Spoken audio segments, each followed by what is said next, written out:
আগের দিন রাতেই আমি এই ছোলার ডালটা ভিজিয়ে রেখেছিলাম। সকালবেলা তো খুব তাড়াহুড়ো থাকে।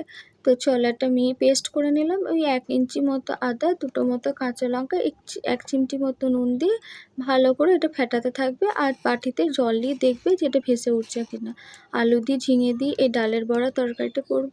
তাই ঝিঙেগুলো একটু বড় বড় সাইজ করে কেটে নিয়েছি, লম্বা লম্বা করে। আলুগুলো ওই মাপেই লম্বা লম্বা করে কেটে নিয়েছি। চলো তোমরাও ডালের বড়াগুলো একটু বেশিক্ষণ ধরে ফেটিয়ে নেবে, তাহলে দেখবে ডালের বড়াগুলো একটু সফট হয়েছে।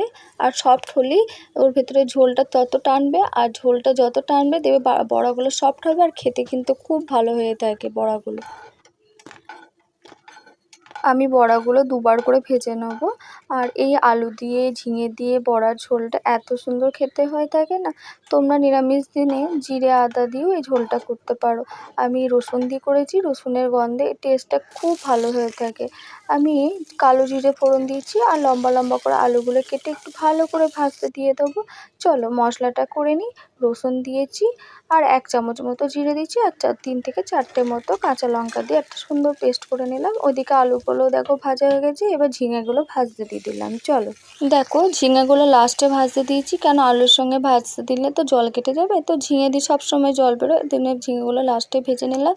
এবার মশলা দিয়ে পরিমাণ মতো হলুদ, শুকনো লঙ্কার গুঁড়ো দিয়ে ভালো করে মশলাটা কষাতে দেবে, ঢাকা চাপা দিয়ে দেবে, ওর মধ্যেই সিদ্ধ হয়ে গেছে। আমি এখানে ঝালের জন্য কাঁচা লঙ্কা ব্যবহার করেছি, আর কালারের জন্য শুকনো লঙ্কাটা দিয়েছি। এখানে তোমরা গরম জলটা মানে ঝোলেতে দেবে, আর একটু বেশি করে দেবে। গরম জলটা না দিলে কিন্তু টেস্টটা কিন্তু বাজে এসে যাবে।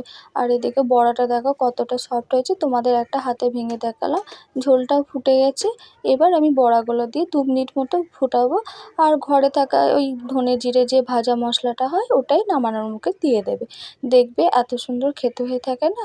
তাহলে চলো এবার আমিও আমার মতো খেতে শুরু করে দিই। আর গরম গরম ভাতে দারুণ খেতে লাগে লেবু রস, আর সঙ্গে একটু কাঁচা লঙ্কা টিপে, আর এই বড়াগুলো ভাতে মেখে একবার খেয়ে দেখবে, আর বাড়িতে এইভাবেই বানিয়ে নিও। আমি তোমাদের কথা দিচ্ছি, নিরামিষ দিনে একদিন এইরকম পদ্ধতিতে রান্নাটা করো।